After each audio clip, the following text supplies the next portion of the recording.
حكاية وعد هو لتوثيق هذه الرحلة. لما نوصل لتلك المحطة أبغى لما ألتفت وراء أعرف وش اللي صار.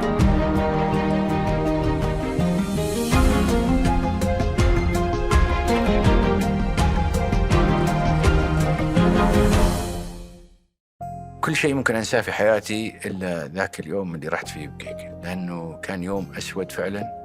إن السعودي ما يخاف، ما يخاف. حنا يعني لو تشوف في أي محل ثاني ممكن الناس تهرب، لأن 25 صاروخ. السعودية تعتبر ثاني أكبر منتج للنفط في العالم، ولديها ثاني أكبر احتياطي للنفط على مستوى العالم.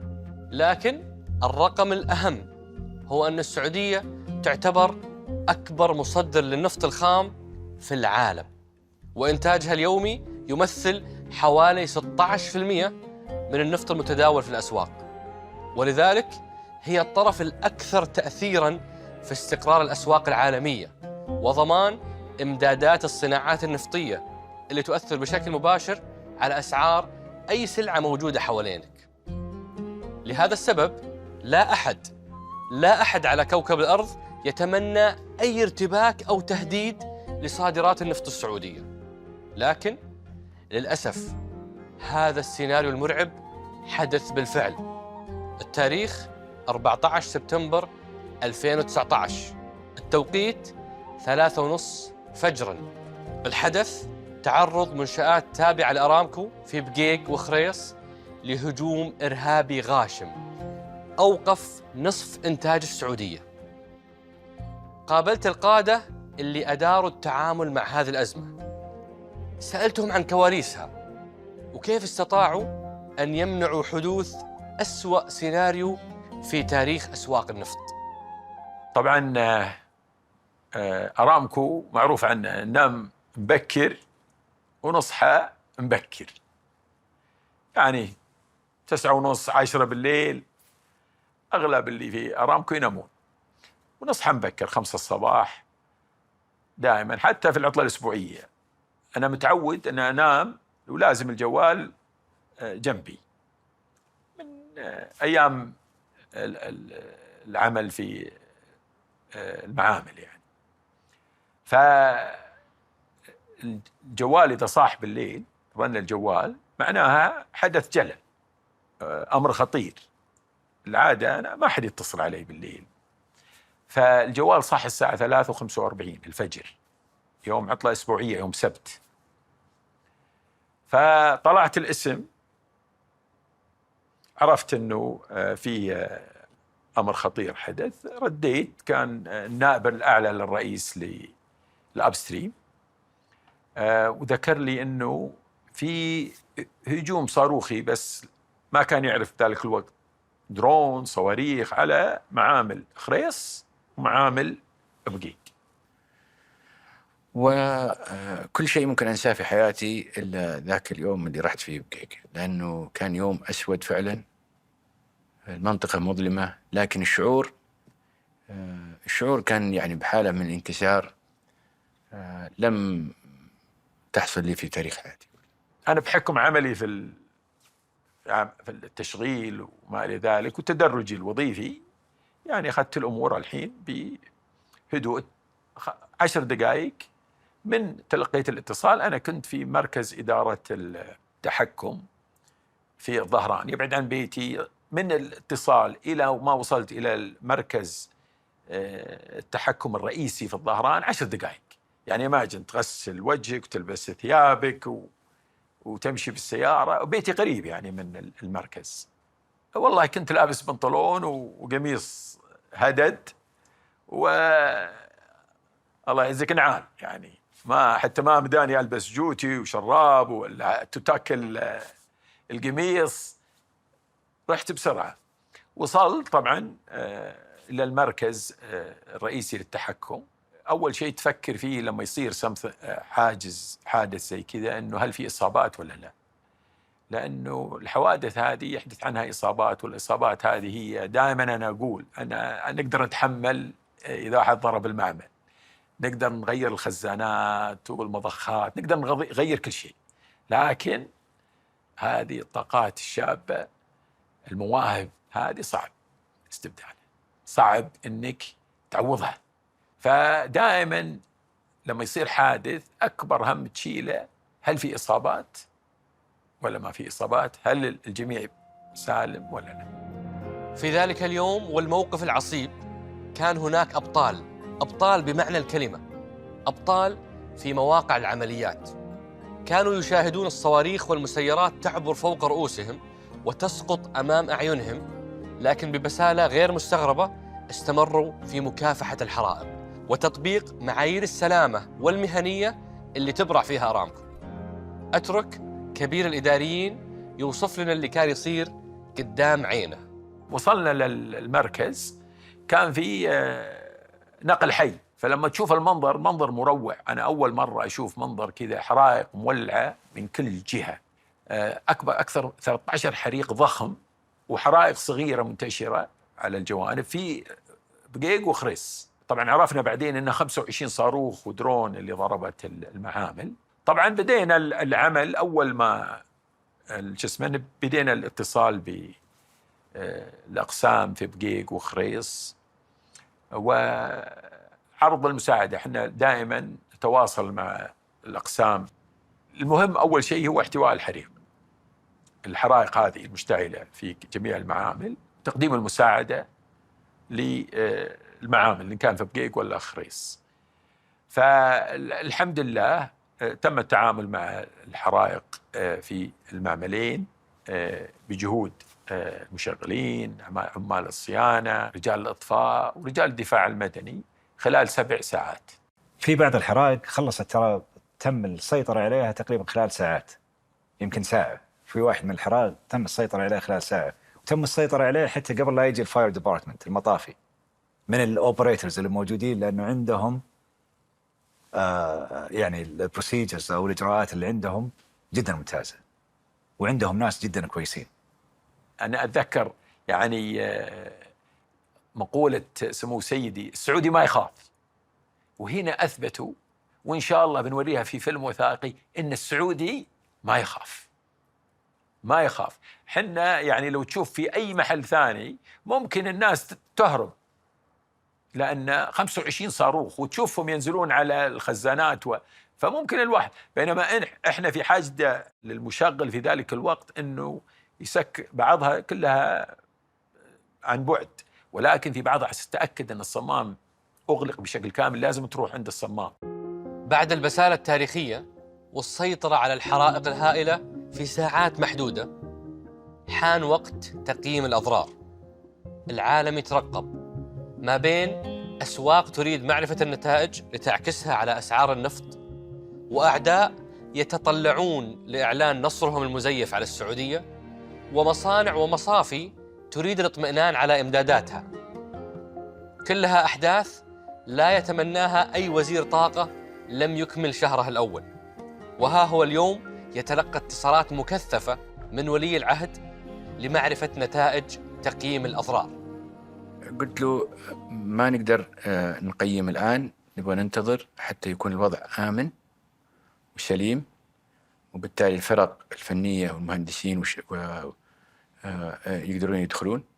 ما زال في هناك تخوف إنه في غاز، أي اشتعال، أي كذا، أي هذا ممكن يسبب كارثة. ولذلك عملية التقييم الحقيقية بدأت من اليوم الثاني.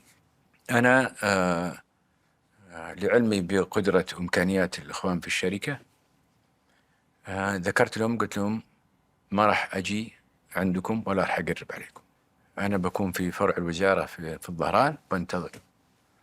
لأن أعتقد أن أسوأ شيء تسويه في ظروف زي كذا إنك تجي وتكون فوق الناس وهم يحاولون يسوون واجباتهم وأعمالهم. بالعكس، أهم ما تسويه إنك تخلي الناس تشتغل، ولما تنتهي من شغلها تجيك وتقول لك تعال الآن نقدر نوريك اللي. وهذا اللي سويته. من يوم السبت في الليل، كان حوالي الساعة 11 في الليل تقريبا، كنت في حالة أكبر انكسار مر علي في حياتي، لأنه أنا أعتقد أنه دولة كانت تباهي بأنها هي المصدر الآمن الموثوق به واللي يعتمد عليه. هذا اللوجو حقنا، هذا شعارنا. كنا محتفظين بطاقة إنتاجية غير مستغلة لهذا الغرض.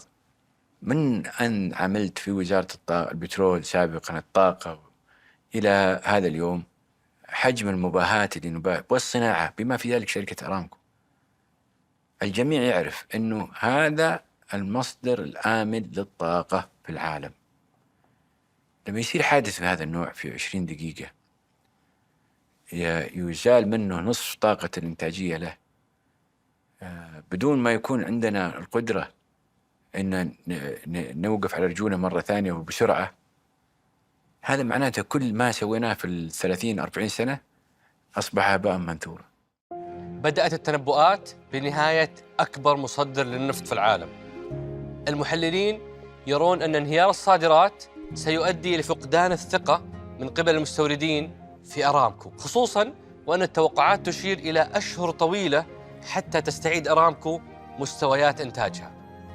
مشهد قاتم جداً لم يمحو سواده سوى تقارير المختصين في أرامكو عندما زفوا البشرى لكبير الإداريين. هو ما في شك أنه زي ما ذكرت حادث مروع، بس أنا بحكم عملي على سنين في التشغيل، يعني كان توقعي قبل ما أقعد الصباح صراحة مع المختصين في الشركة أنه نحتاج بحدود 6 أسابيع أنه لإرجاع المنشآت هذه. وفاجئوني طبعا المختصين كلهم أنه 3 أسابيع نحتاج ونرجع كل شيء لما كان عليه. إنما أنا شفت الحقيقة الوضع يعني مخيف، فأعترف على الملأ وأرجو إن شاء الله سمو العهد ما يزعل مني. قلت للإخوان ما راح أقول لسمو العهد شيء، هذه مسؤولية كبيرة وخطيرة، وأعتقد أنه علينا واجب أنه نعيد مرة ثانية مراجعة الأرقام، مراجعة الأوضاع، وأعطيتهم مجموعة كبيرة من الأسئلة اللي كنت أتصور أنه سنسأل عليها. فقلت له أنا ما راح أكمل أو راح أقول له شيء، بقول عندنا مراجعة وأعطينا فرصة إلى بكرة. فعلا كلمته قلت ما زال الأمور إن شاء الله مطمئنة وكويسة، ولكن أنا أبغى ما أجي لجدة. قلت معلش الأمور زينة وإن شاء الله لك ما يبيض الوجه، لكن عطني فرصة إلى بكرة. يعني دي سمعة بلد، ما هو شيء طف ولع وكذا، يعني ما هو يعني صعب على الواحد إنه يتحمل هذه المسؤولية. وبعدين الفشيلة ما في لشخصك، الفشيلة لدولة، لقيادة، لشعب، الواحد إذا ما كان يعني مستحضر هذه دائما فهو في حالة ميؤوس منها. طبعا كنا مرتبين على أن نرجع نمشي على طول، فكان باقي في شغل فتقسمنا. صرت أنا في الطيارة وبعض الإخوان اللي معي في الأرامكو نشتغل على بعض الأشياء التفصيلية اللي نبغاها في العرض، والأخ أمين في طيارة ثانية، وكان مع بعض الإخوان شغالين على حاجتين ثانية كمان، على أساس أن نجتمع في جدة ونراجع حسب. من مزايا سمو الأمير في هذه الناحية هو يعطي الجميع فرصة أنهم يناقشون المواضيع، وبعدين بعد ما نخلص إلى شيء أو نخلص إلى نقاشاتنا يجي هو. وفي الذات هذه أول مرة كانت أحضر له اجتماع كوزير، أعطانا فرصة طويلة وقدمنا العروض وقدمنا، والحقيقة كنا نشعر يعني بحجم كبير من الفخر والاعتزاز إنه فعلا لن ينخفض إنتاجنا، لن تنخفض مبيعاتنا، إنتاجنا حينخفض لكن مبيعاتنا لن تنخفض. ما راح يكون في تأثير على الأسواق المحلية إلا شيء محدود على بعض المنتجات من الغاز اللي كانت تستخدم لبعض الشركات البتروكيميكالز. حتى هذه كنا متفاهمين معهم عليها من قبل بيومين، وفي نفس الليلة ذيك حتى الإخوان في سابق وقطاع الكيميكالز كلهم يعرفون هذا الشيء. حتى موضوع التحلية، حتى موضوع الكهرباء كانت كلها معالجة، بدلنا بشيء واستخدمنا. عندنا الخزن الاستراتيجي كمان، هذا كان من أهم الممكنات اللي كانت عندنا في المنتجات. بعد الوصول للمدة المؤكدة لعودة مستويات إنتاج أرامكو السابقة من النفط، كان في تبعات أو سيناريوهات تتم مناقشتها ومطلوب حسمها. فيا ترى إيش كان القرار الأمثل؟ وطول النقاش الحقيقة. وبعدين أتذكر دخل علينا طويل العمر الأمير محمد سمو العهد قبل الفجر بشوي، ودخل سوينا العرض موجز. قالوا شو الرأي إذا كان ما تخوني الذاكرة. فأنا ذكرت له، قلت والله في بعض الإخوان يعتقدون أن نتريث يوم يومين ثلاثة لما حتى يعني نتأكد من تأمين المناطق، عدم تكرار الحادث هذا مرة أخرى. قد تتعرض منشآت أخرى لعمل مشابه. وفيه رأي آخر أنه يجب أن نعلن اليوم قبل بكرة، لأن هذا فيه تعزيز موثوقيتنا، قيمتنا، فرصة لن تتكرر، لا نريد أن تتكرر، ولكن أيضا فرصة يجب أن نستغلها استغلال الأمثل، وهو أن نعلن العالم أنه بما تعرضنا إليه نحن قادرون على العودة كما كنا عليه. ذكر لي، قال لي وش بيكون تأثيرها على الأسواق؟ قلت الأسواق بتنخفض. سبحان الله، ألهمني الله بكلمة، قلت لكن موثوقيتنا بترتفع. هذا الكلام كله 5 دقائق. قال لي توكلنا على الله. لأني طلعت من مكاتب سمو العهد، كان يأذن، وكان في بداية تو في شرعة الأذان، كان يقول الله أكبر. قمت أكبر مع الأذان، لأنه فعلا يعني شعور الله أكبر بالمنتصر. مو أنا كبلد، كدولة، كقيادة، كشعب، ما انكسرنا. سمو سيدي كان بالنسبة له من أهم الأمور أنه المملكة لها ثقلها العالمي كمصدر موثوق للطاقة، مصدر آمن. الموثوقية عالية جدا، غير متوفرة في أي من الأسواق الطاقة الأخرى. فهذه كان مهم جدا أنه حسب طلب سمو سيدي أنه نطلع للصحافة العالمية. وكان في تشكيك كبير من الصحفيين أنه اللي صار ممكن يأخذ 6 أشهر، ممكن يأخذ سنة لإرجاع ما تم تخريبه بالهجمات الإرهابية، وأنه يعني حدث كبير جدا وجلل. فسمو سيدي بعد ما تأكد أنه 3 أسابيع هذا التقرير الشركة في إرجاع كل ما تم تخريبه، فطلب أنه نطلع للصحافة العالمية والصحافة المحلية ونبلغهم أنه خلال 3 أسابيع، وأنه أي من عملائنا، هاي مهم جدا، طلب منا أنه نذكر أيضا أنه العملاء خلال 3 أسابيع لن يتضرر أي منهم، كل بيستلم شحنته. عندنا مخزونات داخل المملكة ومخزونات خارج المملكة، وذكرنا لسمو سيدي أنه نستطيع تزويد جميع عملائنا، وهذا اللي حدث. كل العملاء استلموا شحناتهم حسب الوقت المحدد بدون أي تأخير. يا ليت أنه كان الكاميرات على المتلقين. في ناس قامت من كراسيها، في ناس أنا تلفوني موقف، صحيح قمت من الستيج لكن ما كنت أحس إني أمشي، وأنا والله صادق كنت أحس إني فوق سحابة كذا، جالس شيء كذا شايلني من فوق الأرض. حالة فخر، حالة اعتزاز، حالة كذا. طيب نسأل أنفسنا يا جماعة الخير، هذه دولتكم، هذه إمكانياتكم، هذه قيادتكم، هذول أبنائكم وبناتكم، هذا بناءنا السليم. لولا ما كان هذا البناء سليم لما تمكنا من معالجة هذه الأمور. اليوم اللي وقعت فيه الهجمات الإرهابية الغاشمة على منشآت النفط السعودية كان يوم حزين في تاريخ السعودية، لكن رب ضارة نافعة. هذه الضربات رغم ضراوتها كانت فرصة مثالية لنبرهن للعالم موثوقيتنا في ضمان إمدادات الطاقة، ونكشف قدراتنا، ونؤكد لأعدائنا أننا لا نخاف. أنا أعتقد هذه يعني ما هي موجودة في قاموس السعوديين أنه السعودي يخاف. موجودة. ما أعتقد أنه في أي سعودي يعني السعودي لا يخاف بلا شك. لكن ما في شك نقلق، نشيل هم، نعمل على تجاوز هذا القلق أو الهم بحلول، لكن الخوف ما أعتقد أنه موجود في قاموس السعودي.